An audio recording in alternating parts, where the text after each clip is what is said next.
the Extension Agriculture Institute, your connection to the latest agriculture and horticulture research from the University of Wisconsin-Madison.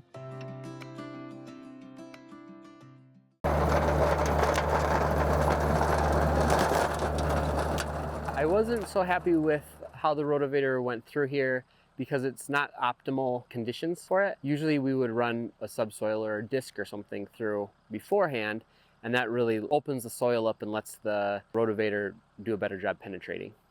The soil penetrated down about 4 inches there of like really good loose soil, and then we ran into that plow pan essentially, and a subsoiler would have ripped through that and opened it up a lot more. If I had only tilled this sod with the tiller, it would do a really good job of pulping up the material, chopping it up, pretty much keep that same penetration down, where I would continue to have like a finer and finer grind, but it wouldn't give me any more depth of tilth, and it would even make it more compact underneath that. The tiller has broken from driving really aggressively, really fast, and hitting a big rock or something. I've actually had the drive shaft snap on it before and gear seize. As pertaining to the amount of residue that I have here, I prefer it to not be there. The goal is to have less residue, especially the grassroots material.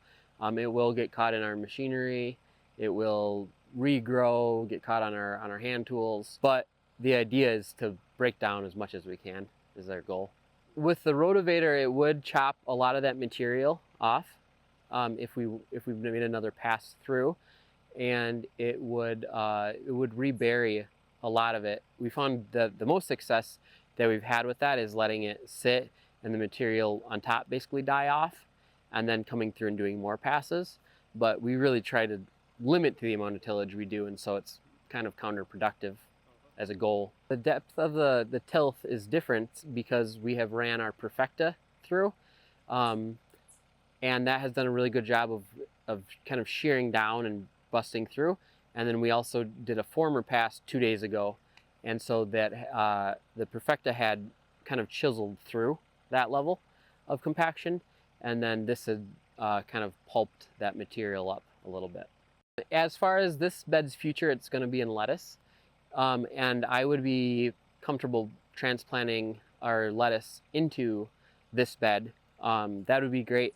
As far as if I was going to do something like carrots, I would have to come through and rake off this material because it's going to regrow to a certain degree, and that's going to absolutely be a hazard. By the time the carrots would be established, this material would already be off and running. I wouldn't be able to continue working it. Yeah, we've gone through and got a lot deeper tilth, so now instead where that compaction starts is all the way down here, so we have all this nice loose fluffy material for our roots to grow uninhibited. Yeah, we run that Perfecta, I think, a little bit deeper than, like, I really sink it in because I have just been pleased with the results of doing so. But I think typically you're only, as I understand it, you're only really trying to stale bed the top inch or so. And so, but I've been really pleased with running it down deeper. This is the other reason why I like the Perfecta. That would have just regrown had I left it out there. Yeah. And so, I mean, now I've got all these ugly clumps at the end of my beds, but it's much better than having it out there.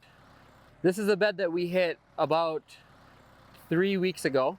It's been really dry, so there hasn't been a lot of ability for things to grow, and we haven't added a lot of water. The small things we were looking at, the purslane, would have been from seed, and the small amount of large stuff that was there was stuff that survived the previous tilt. Being able to hit when it's high and dry really adds to this material breaking down.